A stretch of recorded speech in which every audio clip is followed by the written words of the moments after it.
ఈ కుంభమేళలో ప్రత్యేకత ఏమిటంటారు?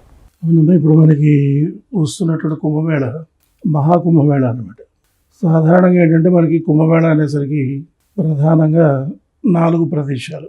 ఒకటి ఏమిటంటే హరిద్వారు, అలాగే మనకు త్రివేణి సంగమం, అదేవిధంగా ఉజ్జయిని, అదేవిధంగా నాసికా త్రయంబకం. 4 స్థానాల్లో అమృత బిందువులు పడ్డాయని చెప్పేసి మనకి పురాణాన్ని బట్టి తెలుస్తుంది. అయితే 3 సంవత్సరాలకు ఒకసారి కుంభమేళ వస్తుంది. ఆ విధంగా కాకుండా 12 సంవత్సరాలకి ఒకసారి వచ్చేటువంటి ఈ కుంభమేళాని మహాకుంభమేళ అంటారు. అదేవిధంగా ఈ మహాకుంభమేళ పుష్కర కాలానికి ఒకసారి వచ్చేటువంటిది కాకుండా త్రివేణి సంగమంలో అంటే ప్రయాగ్రాజ్లో కుంభమేళ చాలా ప్రత్యేకత. ఎందుకంటే మిగిలినటువంటి సంగమాలు కావు, నదులే. అయితే ఇక్కడ త్రివేణి సంగమం 3 నదులు మనకి ఇక్కడ కలవడం అంటే 2 నదులు కలిస్తే అంతర్వాహినిగా సరస్వతి వస్తుంది. అంచేది ఇక్కడ ఏమిటనమాట, ఇక్కడ త్రివేణి సంగమంగా మన చెప్పబడుతుంది.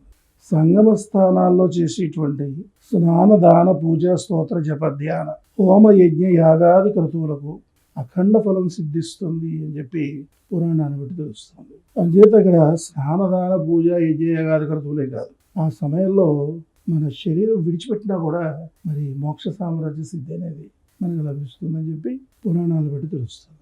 ఇది వచ్చినటువంటిది ఏమిటి, మహాకుంభమేళ అంటే 12 సంవత్సరాలకి ఒకసారి ప్రయాగ్రాజ్లో వచ్చింది.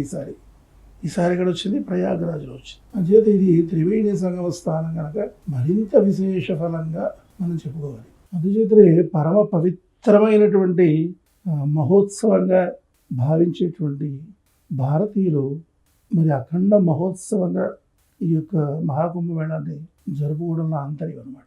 అంచేత ఇక్కడ ఈ మహాకుంభమేళాకి అంత ప్రాధాన్యత. అంచేత ఇటువంటి మహాకుంభమేళ వాళ్ళ త్రివేణి సంగమానికి రావాలంటే వాళ్ళ చాలా కాలం పట్టేసి కొన్ని దశాబ్దాలు పడుతుంది.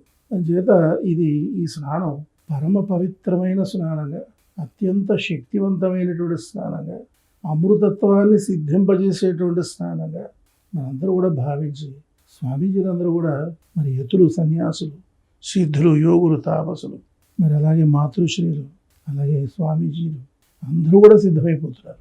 మరి మొదటి అక్కడ వచ్చేటువంటి ఆ యొక్క జన సందోహం ఏ విధంగా ఉంటుంది అనేది ఊహించలేమన్నమాట. అందుచేత దానికి తగినటువంటి ఏర్పాట్లు రెట్టింపులుగా వస్తారు అనేటువంటి ఒక ఆలోచనతో మరి చక్కగా ఏర్పాట్లన్నీ కూడా చేస్తున్నారు.